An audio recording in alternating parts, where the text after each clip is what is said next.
It's the True Faith podcast, True Faith Any Questions, live on YouTube. I am Charlotte Robson. I'm joined by Mickey Carling and the ghost of Ben Wade. He is going to join us. He takes his own time. Yeah, always late. That's how you. Ben's on his own schedule. And you know what? That's fine. That's fine. It's kind of like, I see Ben as a kind of like Madonna-esque character in our True Faith world, so he runs to his own schedule. Call him Madonna for the rest of the show. How are you, Mickey? I'm good. I'm all right. Yeah. Drinking a funny little beer, which is 7% on your Friday night. Yeah, Friday, isn't it? You can have luxury beers on a Friday. You can, and you should.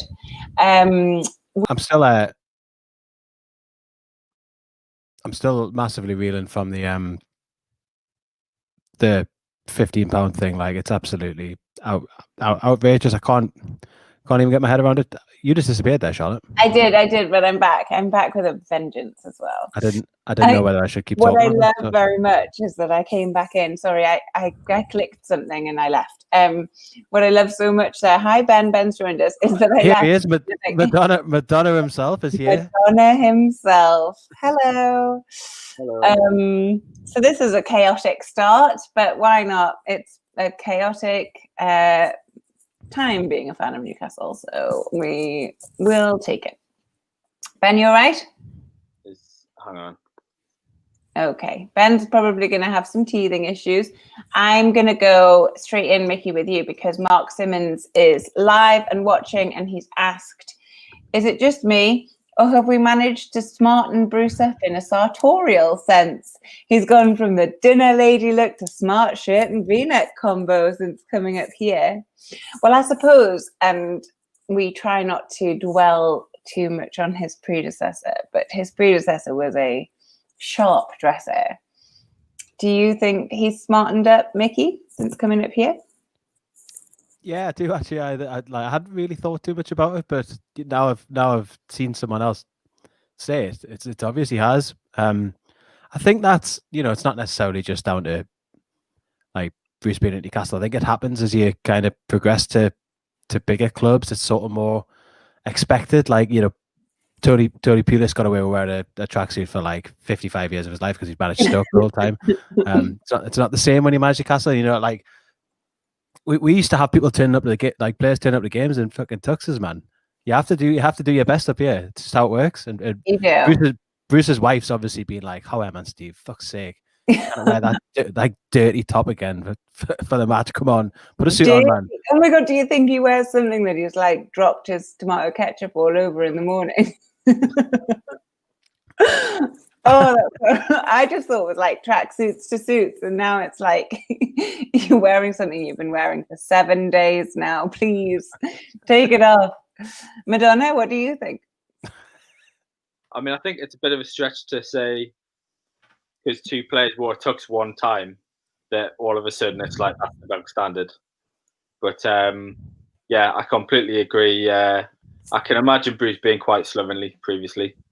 As you say, he probably wears the tracksuit because he's got like, as you say, just food stains all down his like white t-shirt or something.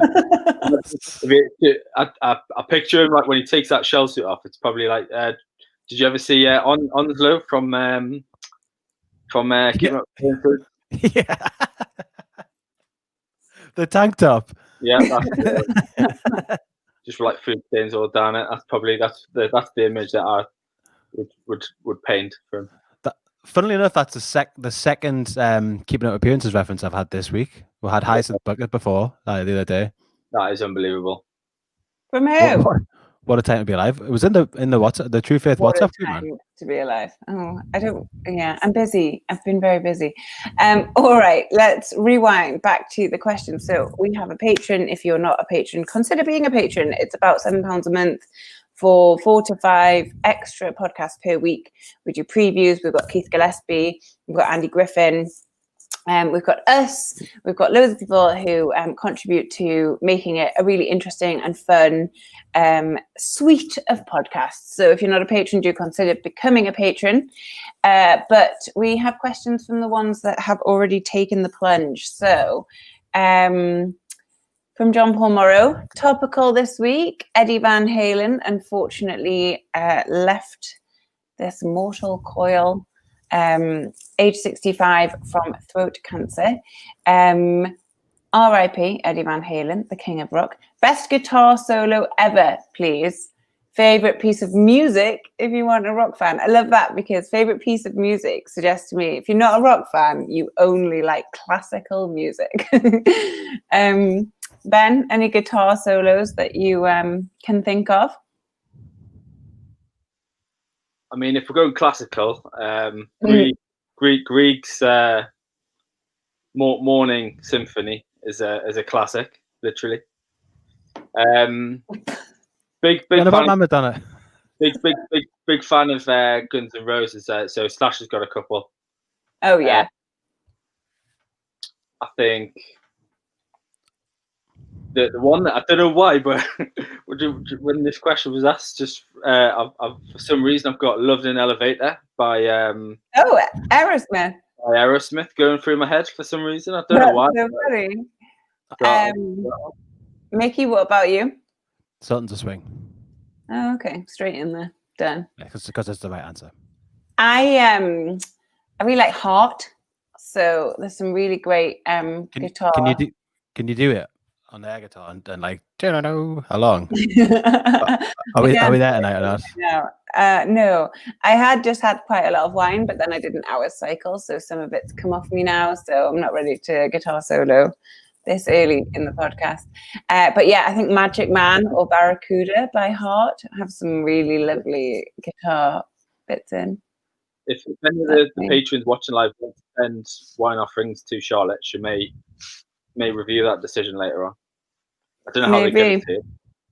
Post it for you. Post it through my door. I'd be quite frightened if that was the case, because I haven't given out my address to anyone, I don't think.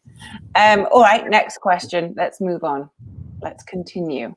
From Lab Pedro, as we didn't bother strengthening in defence a great deal, how close are we to being absolutely fecked when we get more injuries?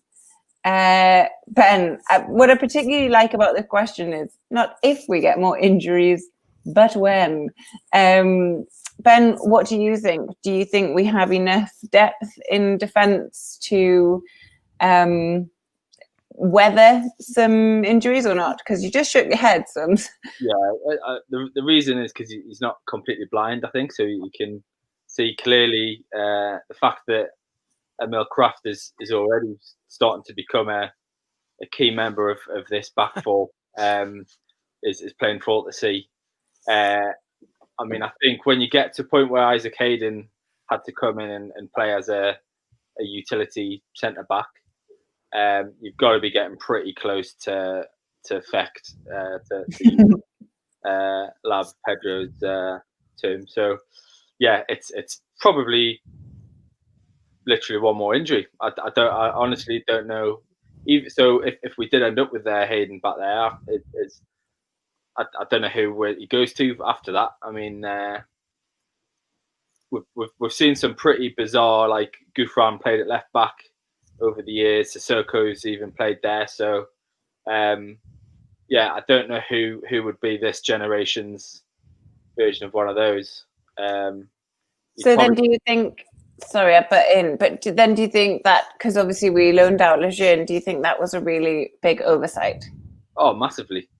I mean, I've said many times it's absolutely crazy from him to take that decision, especially his justification that he already had two injured centre backs in Clark and Fabian Shaw.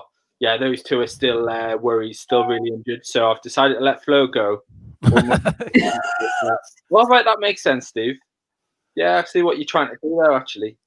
The thing about that comment as well is it's gone through like so many layers at the club to be released on Twitter. Like Bruce had to think it, and then he had to say it, and like it's had to go past the PR people, and then it's gone to the Twitter person who's been like, "Sound, hang on." Yeah, no, that's a good one. You've missed the vital point, which was it went through Steve 1, Steve 2, Yeah. Steve 4, Steve 5. Even the PR blokes are called Steve. Oh yeah, everyone's called Steve. Yeah. It's actually in the contracts, I think, when you give up your normal name. The contracts are also a deed poll. Do you reckon Brucey's got such like he's so sensitive that like had to give him like he's not just the head coach, he's like the knight, Steve. the knight of Newcastle. Do you think like you will be dubbed Sir Steve? Do you think they're all called Steve because it's a way of protecting him? So if the media's like, Steve's an idiot, he's like, well, they're not talking about you, Steve. More specific, please, journalist. To answer the question seriously, though, I think Bruce is going to carry on being like the luckiest manager in the world, and we're gonna just get players back in time, just in time. And probably none of this would have been talked about if he hadn't decided to play 3 centre backs away at Spurs when we only had 2 fit centre backs. You know, it might have just kind of skirted under the radar a little bit because Cher is on the way back now, so we are sort of all right, like, but we're right on the edge. And talking about Lejeune going out on loan, I disagree with you slightly, Ben. I think it was the right decision. I think we should have sent him out on loan, but sending him out on loan when we did was just insanity. Like, why not wait? Timing, why not wait until you know that you've got some of these injured lads back, like at least close to the team, and knowing that you were going to be able to field a team in the Premier League with enough players to play in that position before you send them on loan? Because it's not like Ibar are going to be like, well, if you don't give us them today, you can fuck off forever. Like, that's not how things work. It's just ridiculous. So Bruce should have just said to whoever's organising that transfer, just give us an extra 4 days and let us see if anyone's making progress on their injuries, and then we can decide. But instead, it was just like, no, get him out. Imagine that was how it worked. We'll deal with it at the weekend, and then we'll play 3 centre backs when we've only got 2 fit. It's just mental. Like, some of these things, some of these decisions are going. It's the same thing as that was like. To be flippant about it, it's the same thing as that Twitter thing. Like, some of the decisions at the club just beg a belief. Like, why tweet that? Why tweet it? Like, so many people have to agree. Just don't do it. Somebody down the line just be like, no, hang on. That's a terrible idea. And like every single Newcastle fan that read that tweet was like, that's ridiculous. Why have I tweeted that? And like most people you speak to now would say loaning Lejeune out at that point was mental because we didn't have enough centre backs. But they did both of them. Yeah. There was one yesterday. It was just the official club, and I know it probably sounds really harsh because he has got a bit better and he's had a couple of good games. But Kraft played for Sweden yesterday, and the club posted this thing being like, huge congratulations or something to Emil Kraft for playing 45 minutes of a game today and then getting subbed off. And it honestly read like they were taking the piss out of him. I sent it to Alex and I was like, this is like a piss take. I feel really bad because he is like, I think he is bedding in a little bit better. Like last season, I just thought it was so rubbish. And he has been a bit better, but that tweet read like they were taking the piss out of him. Like, well done for getting subbed off. I don't know what goes on over there. It's an interesting club to follow. Next question from Brian Mulhall. This relates to this tweet by the lawyer this week. I don't know if our listeners have or what viewers have seen it. Everyone's seen it. Come on. Well, no, we live in a Twitter bubble and not everyone's on Twitter. This tweet by the lawyer who's representing Mike Ashley, he tweeted a picture of some bread that he'd apparently baked, and there was in the background the bottle tops of Newcastle Brown Ale, and there was a champagne, which is a Noir Blanc champagne, so black and white champagne, and immediately the people on Twitter, have you seen the tweets about like, why do we have this test and trace, track and trace app? Why don't we just give a group of 20-something girls like the name of a man and they'll be able to find out where he lives and what his profession is and all of this stuff? You just need to give Newcastle fans like the tiniest crumb of information, and they will be able to create the entire backstory. So based on this picture, they deduced that it was a black and white champagne. He's got Newcastle brown ale.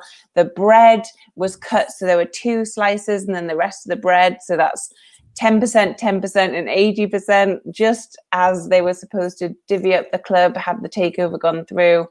There's another question about this, but let's go back to Brian's question. I've been speaking for what feels like 100 years now. Ben, what's your favourite type of bread, and what's your favourite type of champagne? Probably like a Warburton's loaf, or maybe like a Kingsmill 50/50 or something. Oh, you're getting some fibre. What an inspiring choice. I tell you what, I really like. I'm a big fan of Lidl's Bakery.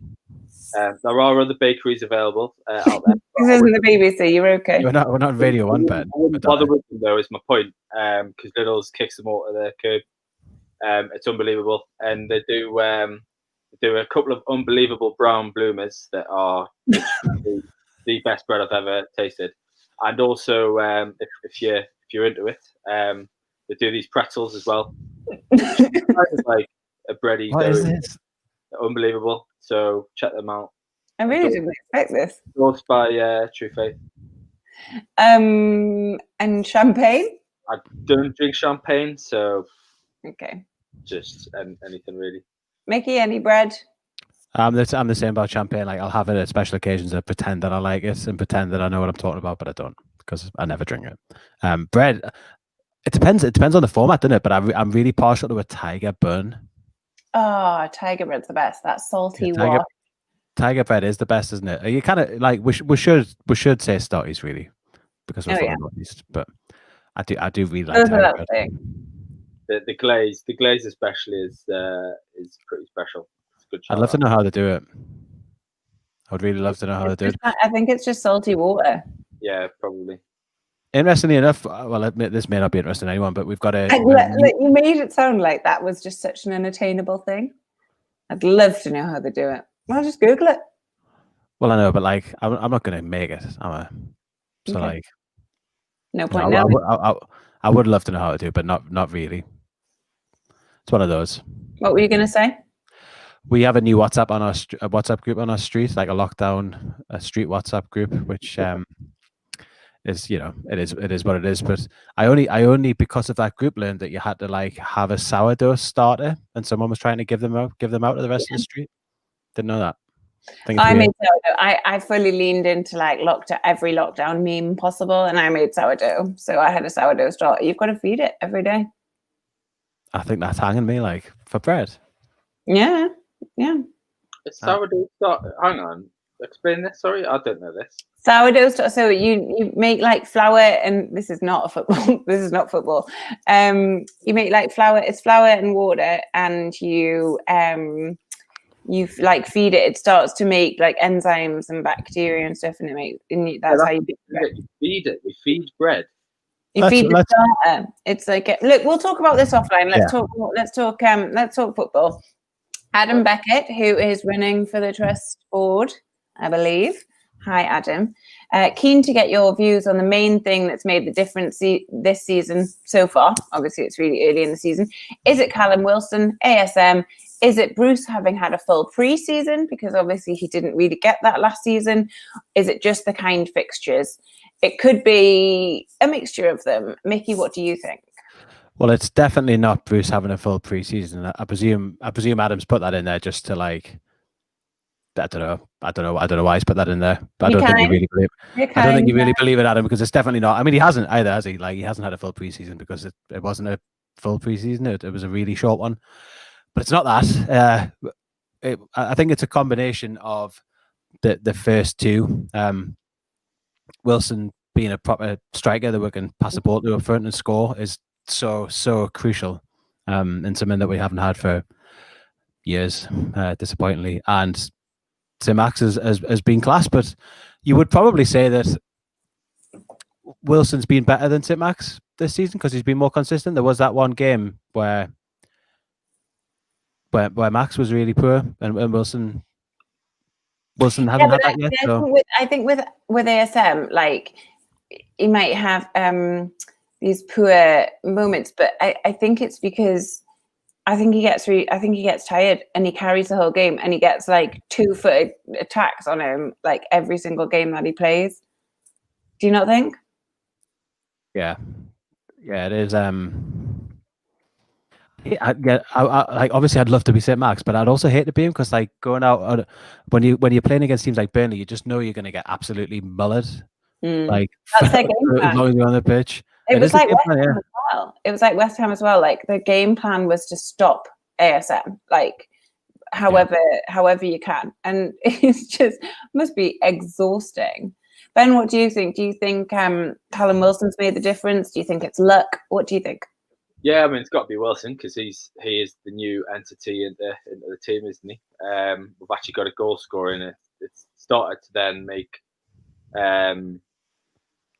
some of the other players look a bit better in terms of. I think that there was probably times where last season, like for example that goal that he scored against Burnley the other night, a couple of weeks ago. Sorry. The Maximan obviously does great to get to the byline, but that was wasted last year. Like there was anybody, whoever was getting anywhere, it was going to be in the right position.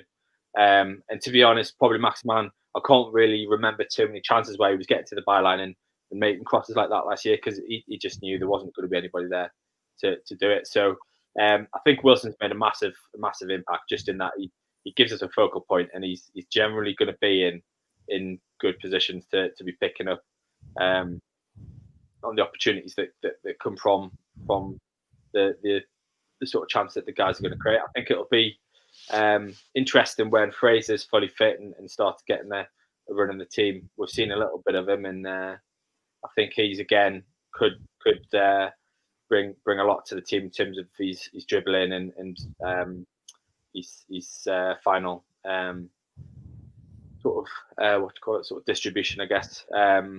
So yeah, I think Wilson has the bit because we've got a goal scorer, and I think if you haven't got a goal scorer, you end up with seasons like we had last year where you don't score many goals and it's a fight for the whole season. So I think Maximan's playing probably as well as he was last year, and he's had a couple of.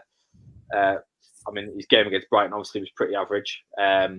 But we know when he's on his game, he is a game winner for us. And I think just Wilson will probably extrapolate that impact because he's now got. It's not just him having to beat 5 players and score himself. He's actually got someone that will be able to get on the end of crosses and things as well.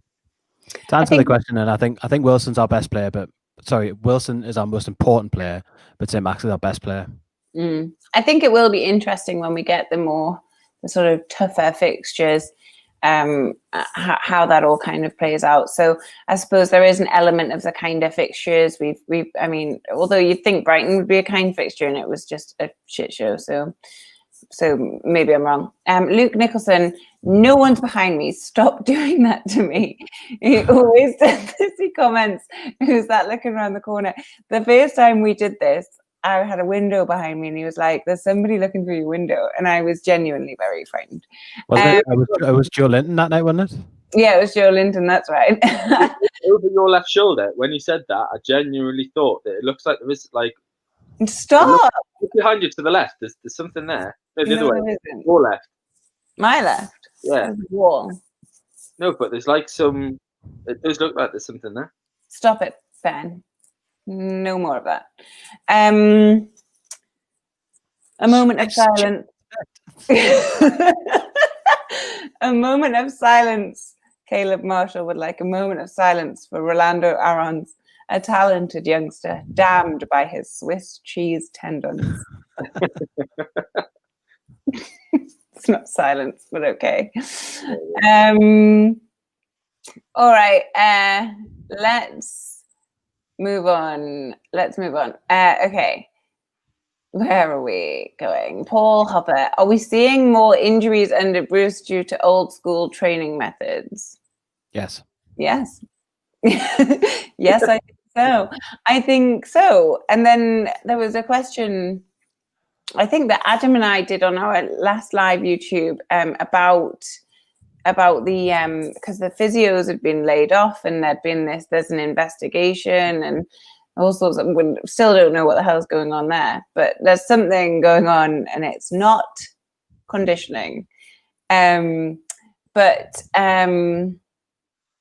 yes, he wanted to know if we're seeing more. I think as well it's old school training methods, but then also less training, because we've seen that quote that flies around. Is it Shelby maybe, who said like, "Oh, it's great if we win. He gives us like 2 or 3 days off." Have you seen that one?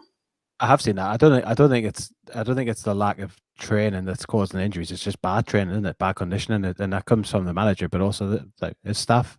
There's no arguing that. You know, Newcastle as a club have had a history of having like muscle injury after muscle injury after muscle injury, and it stopped when Rafa came, because he was like from the very top to the very bottom.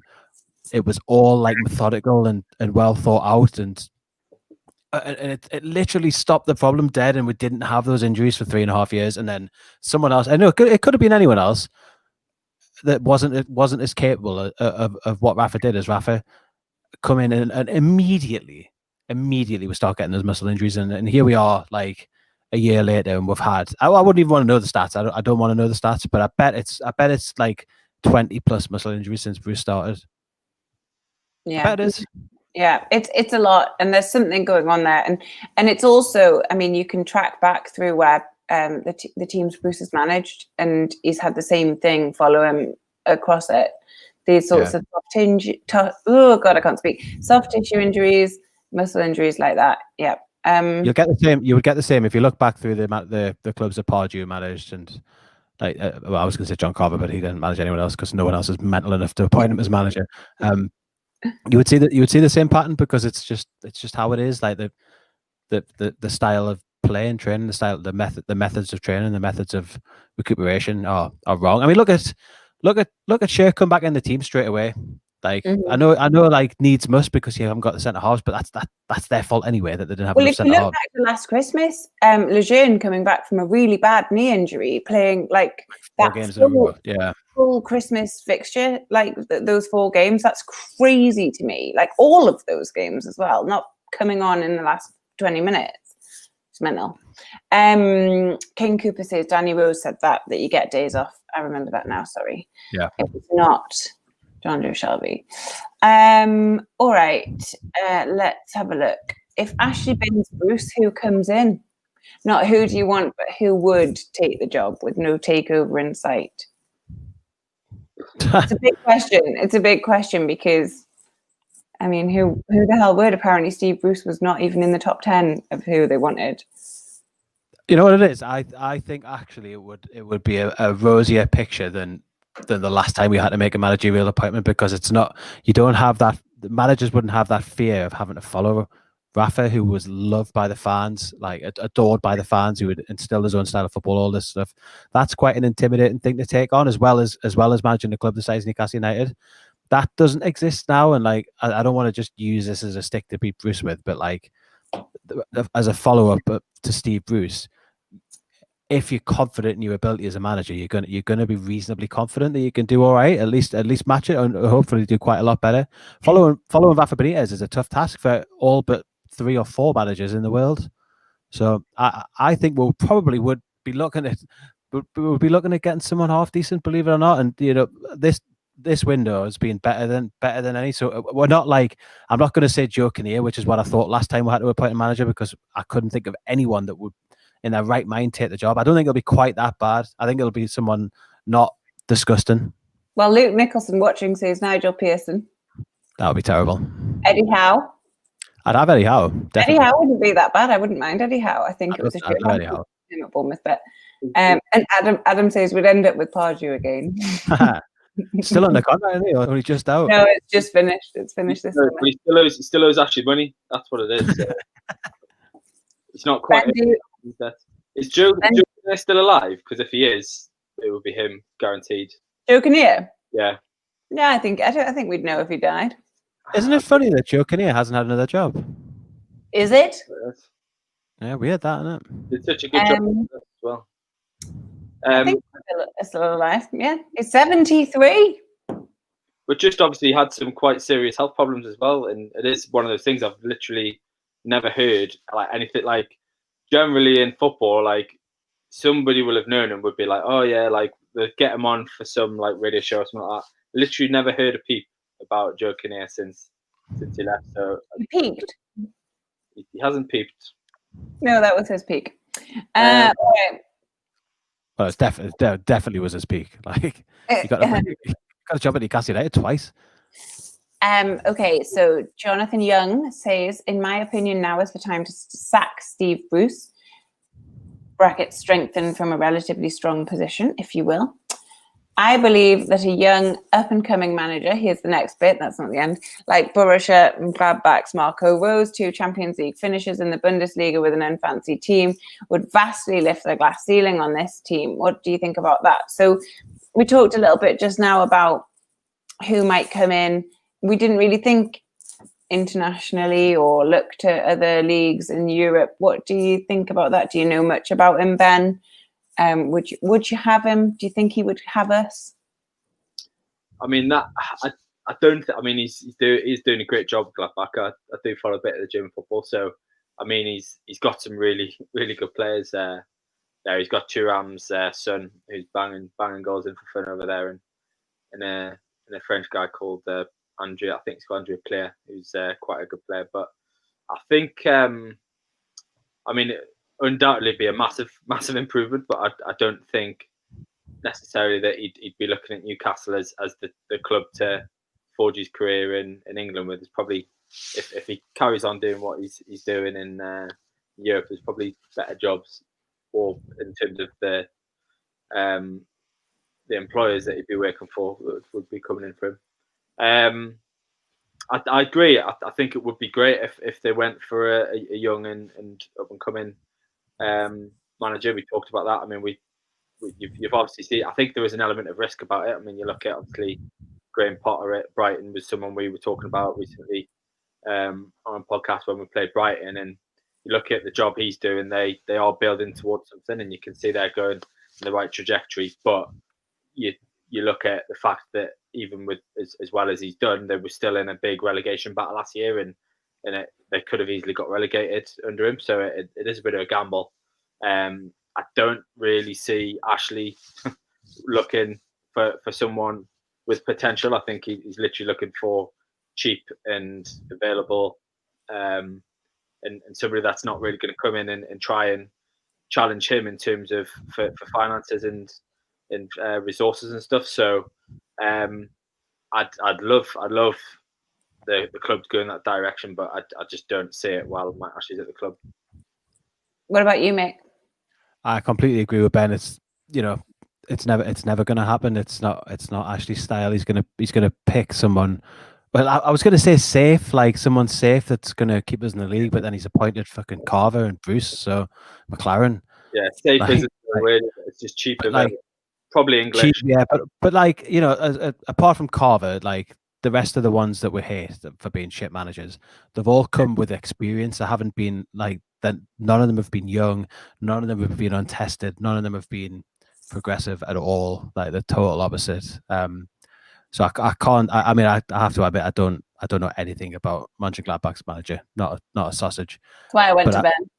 I would be gobsmacked if we went for anybody like that at all. I think if Bruce is sacked, which could happen, I think it's probably unlikely, bearing in mind where we are in the league and the cup. Not that I agree with that, but I would expect to see someone that has managed in the Premier League. Yeah, I think it's sort of wishful thinking that sort of, you know, strengthen from a strong position. That's never been Mike Ashley's MO. It's like, oh, okay, this'll do. Even if it's not that strong. Yeah, it's like signing Fernandinho as you only sign him when you finish 5th. Yeah, there you go. We're strong. We don't need to strengthen, I think, is where he... Yeah, that's probably the only strong position we've like ever been in under Ashley. Like genuinely strong position. That was the only chance he had to do it, and he fucked it. Yeah. So it's a really nice idea, but it's probably not a goer. All right, next question from Adam Morrison. Do you think the reaction among fans towards Steve Bruce would have been different if he had have replaced Sir Bobby in 2004 rather than replacing Rafa in 2019? There was an element of the fan base when Bobby left that wanted him gone, wasn't there? You know, we were probably all too young to be really party to the like managerial politics at Newcastle.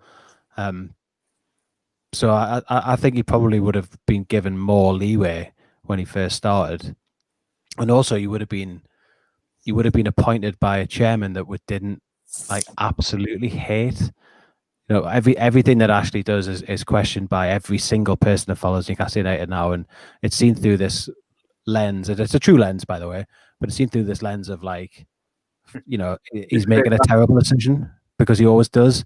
Like back then, you know, as much as with hindsight, what Freddie Shepherd and his gang did at Newcastle United was nothing to be heralded. In the long term, we didn't think then that like there wasn't no ambition. It wasn't like we were trying to not trying to get better. It was different then. So if he had been brought in to replace Bobby in 2004, it would have been done on the basis that we thought he could do a good job, and some might have disagreed, and some people would have agreed because that was how things were at the time. It's not the same. And Rafa was the anomaly appointment under Ashley. It's been the only one that's been legitimately an attempt to make us better, and it happened by accident. So yeah, I think it would have been totally different back then. But also, Steve Bruce was in a different point in his managerial career in 2004. Yeah. Like he hadn't sort of, you know, gone through these like mid-range clubs. He hadn't this injury problem that has followed him around. You know what I mean? So maybe it would have been a little bit more exciting. Ben, what do you think? He probably would have been seen as one of these up and coming young managers.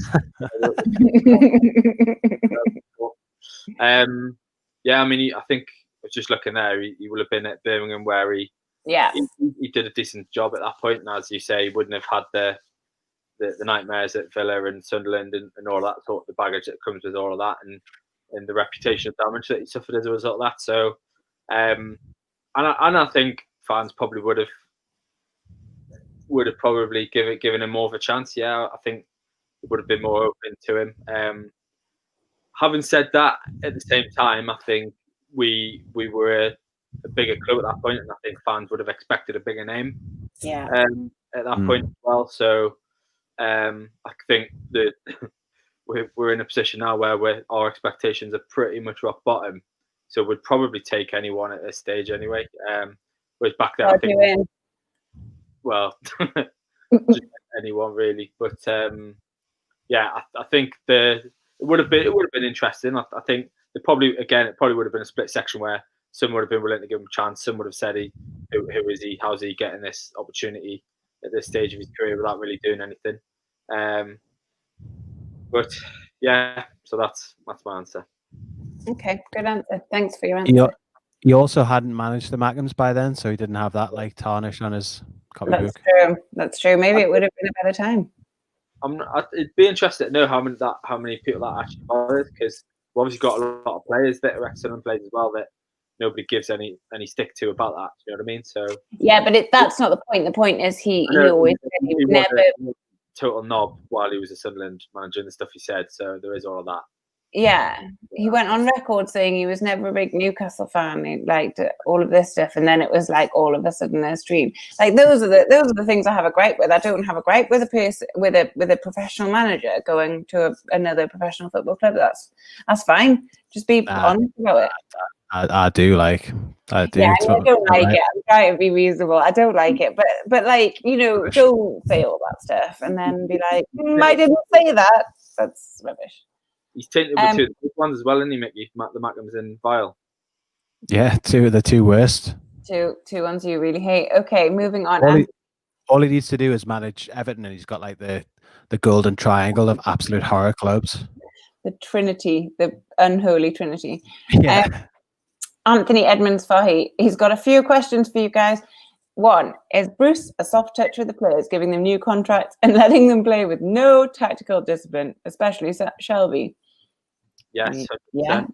but off his player management, so it's all right, and all the players love him apparently. But yeah, I've been quite scathing about this on a couple of podcasts recently, where I think Shelby's is had quite a big detriment to the team at times this year, and I think it is that element that he's been brought back in, and Bruce has put him at the forefront of the team now, and seems to be one of the first names on the team sheet. And just despite his performances, but there's been a lot of discussions about, because he scored a few more goals last year, that he was somehow playing better, and he was on this sort of he was improving under Bruce as opposed to under Rafa, whereas actually I just think Rafa obviously didn't trust him and had moved away from him. He's come back in he scored some big goals for us last season, great, but the reality is he doesn't put in enough consistent performances to warrant sort of the wages and sort of status in the team. I think he has, and I think we should be demanding more of Xavi. He's capable of it more.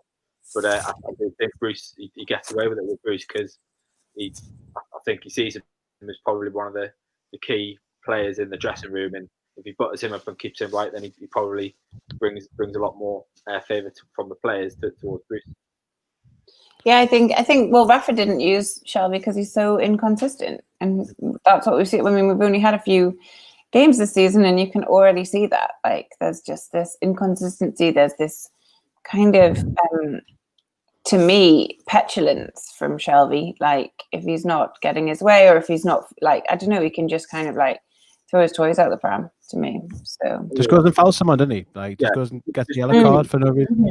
But it's just stupid tackles as well. You literally just wipe someone out, and it's like, what? Like, you're not even trying to win the ball there. You're literally just kicking someone because they've ran a yard past you. Yeah.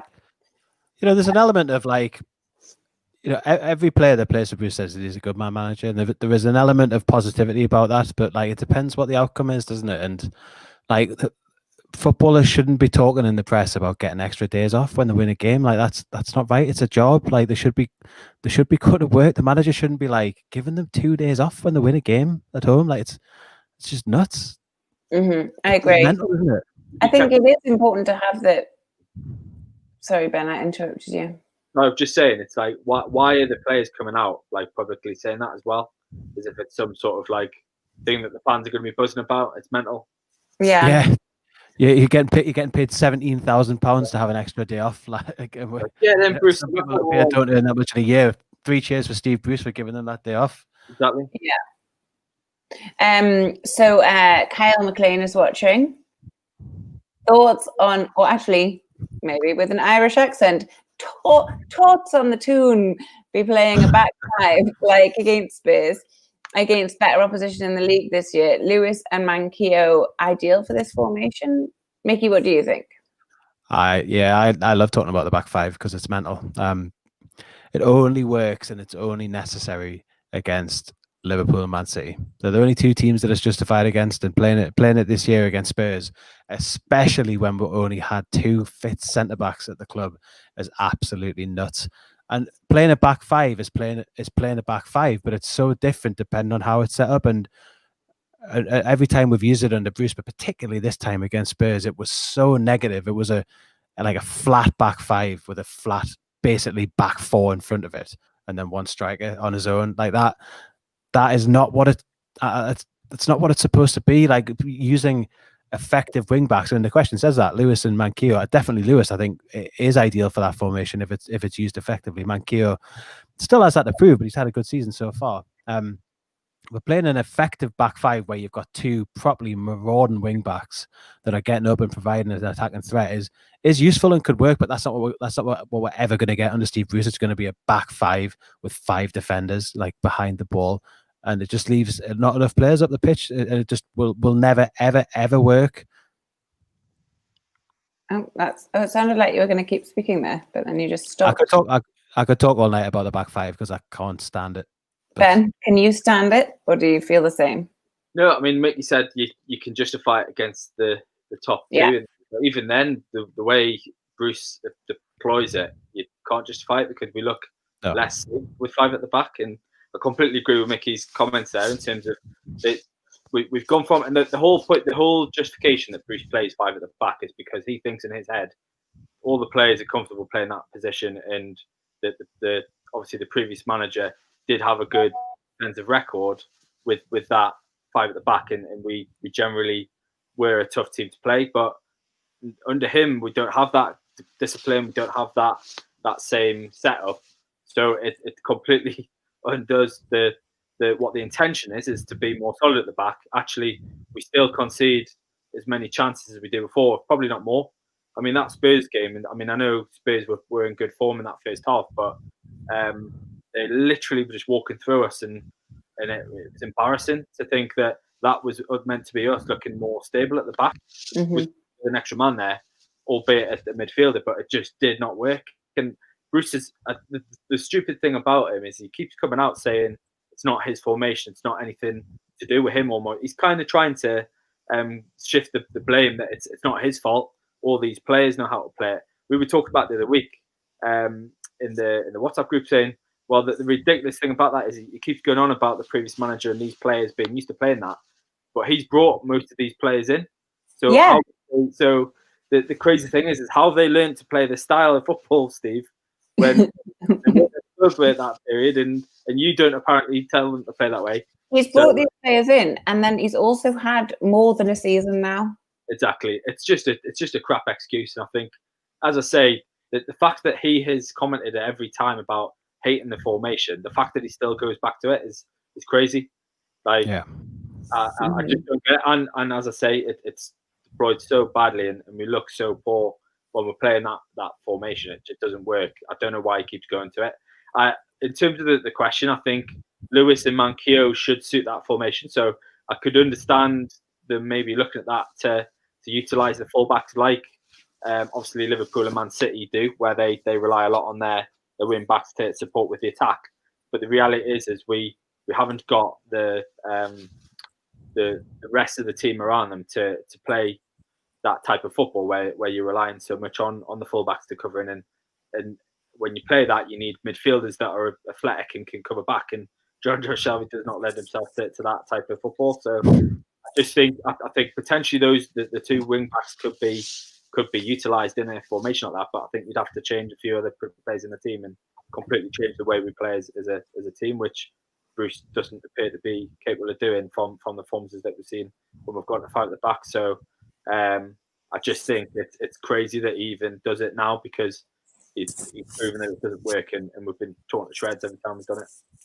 Yeah, very well put. We've got a couple more questions from Anthony Edmonds Fahy, and then we will wrap up because we've been going for quite a while now. And personally, I want to pour myself a drink. So, number 2 from him: what do you make of the bread tweet from Ashley's lawyer? So we've talked about it a little bit. I don't read into it as much as everybody else does, but I really love that people did go wild for it. I think we kind of covered it. Let me go. Let me go about this, because let me go. I think that it's that bloke having a bit of patter with his mates. That's what I think it is. I reckon there's some symbolism in there that isn't a coincidence, but I don't think it's been put out there as like a message to Newcastle fans. I reckon he's like, one of his pals has just been like, do you reckon they're reading all your tweets? And he was like, well, let's check.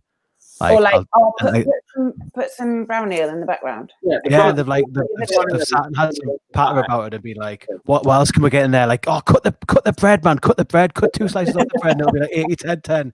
Cut the bread. It's a wild night in at his lawyer's house, isn't it?